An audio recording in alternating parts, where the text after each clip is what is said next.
નમસ્કાર દર્શક મિત્રો, એસડી ન્યૂઝ ગુજરાતી ચેનલ પર આપનું સ્વાગત છે. હું આપની સાથે વૈશાલી પોબારું કરીશું નજર આજના સમાચાર પર.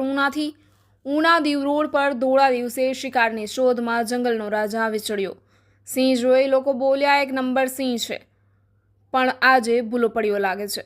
અવાજ ના કરો નહીં તો બધા અટાઈ જશો. ઉના દીવ રોડ પર ધોળા દિવસે શિકારની શોધમાં સિંહ આવી ચડ્યો હતો.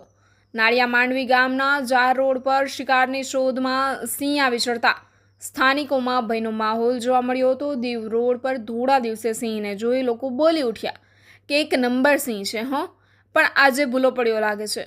કોઈ અવાજ ના કરતા નહીં તો બધા અંટાઈ જશો. આ નાળિયા માંડવી ગામ દરિયા કિનારા નજીકનું ગામ હોવાથી અહીંયા અનેક વાર વન્ય પ્રાણીઓ આવી ચડતા હોય છે. અગાઉ 8 દિવસ પૂર્વે જ જાહેર માર્ગમાં સિંહે રાત્રિના સમયે મારણ કરી મિજબાની માણી હતી. Reporter Abdul Ganchi, SD news Gujarati, Una.